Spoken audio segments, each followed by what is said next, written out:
Yan po ang National Highway.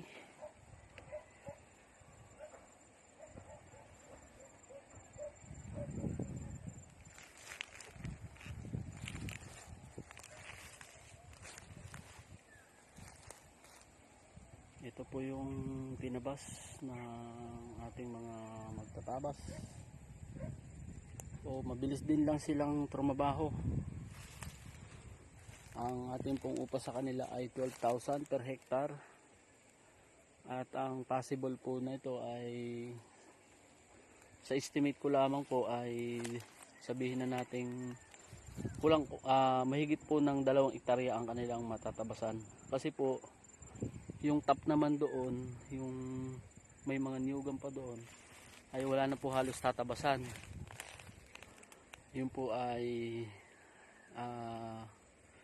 pinapastulan kasi ng kalabaw ng kabayo, kaya hindi po katulad nito na tatabasin. At yung doon naman po sa baba ay hindi rin naman po ganun kalago ang damo, kaya ito lang pong area na to yung possible na talagang dapat linisin para mawala yung mga baging-bagin at yung mga tawag po dito, yung ilog. Kung may papatanim po tayo ay maganda pong taniman na to.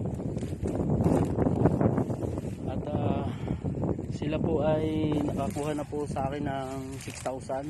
Binigyan ko po sila ng tigwa 1K nung unang pag trabaho nila, bumali sila.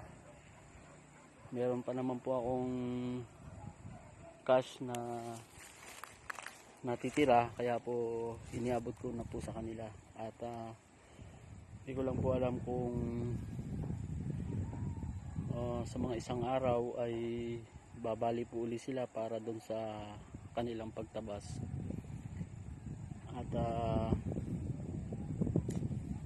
i-compute ko na lang po ang total lahat ng magagastos nila dito, kung magkano yung magiging kabayaran, at yung materialis naman pong ginamit doon sa pag lalagay ng semento sa muhon ay 2 semento lang po yun. Bali tinapangan ko po yung paglalagay ng semento at medyo malalim, kahit na medyo makitid, pero malaki na rin po yung tita, talagang hindi na po siya mabubunot.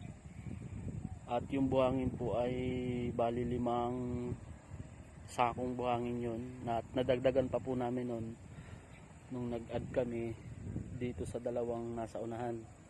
So nanghiram muna kami dito sa kumpare ko na meron silang stock na buhangin. So ang total ko pong nabayaran doon sa hardware ay yung 400 plus, tapos yung nagpahabol pa ako ng 1 semento, kaya bali 2 semento po yun.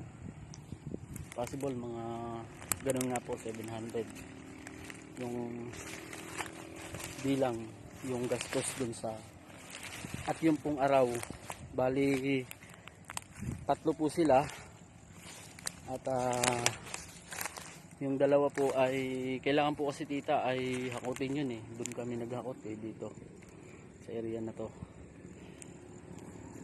So may katulong po akong 3, bali 3 po yung aking kasama. Yung isa kong sinabihan, kumuha siya ng 2, at yun, inarawan lang po namin ng 300 bawat isa.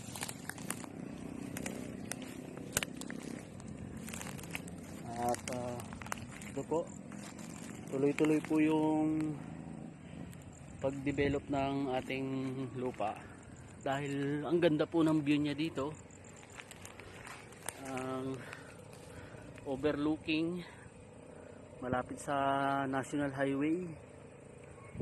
Ayan po ang ating property.